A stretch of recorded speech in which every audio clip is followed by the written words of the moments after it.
So the artifact that I'm presenting to you right now is sort of an atypical video that not necessarily explains or dives into its ethical implications, but sort of outlines the efforts made by the Human Brain Project itself on sort of researching and understanding the implications that their research could have. And I want to connect it back to Yuval Harari, who himself has like some hypotheticals, like has done some hypothetical thinking in terms of how the downloading our brain could affect us as a society. And one of the things that he mentions is sort of this hive mind idea where we're less of an individual as all of our data and every experience that we collected is just put into this bank where it could be accessed by, I don't want to say anyone because we don't know how this will pan out in actual reality, but it could be accessed by anyone or by you by any time. And this sort of like gets you thinking whether or not like you lose sort of a sense of humanity because of it, because all your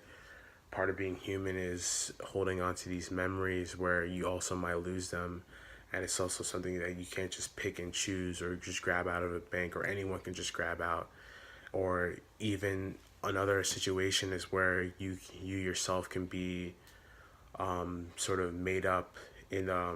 again, since you are a collection of your memories and your thoughts and emotions, another you could exist or be created.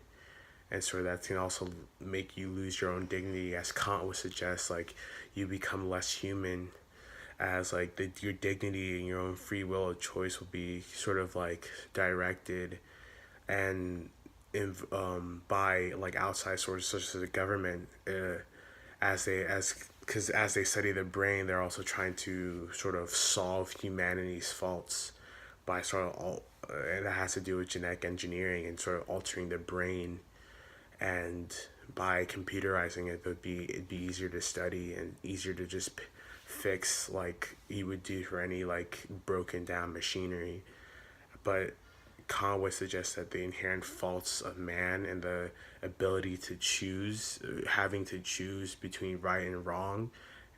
is what makes us human. So if we were to take away also our sense of self and our sense of moral sort of complexity, in which where we're not always our best selves in certain situations,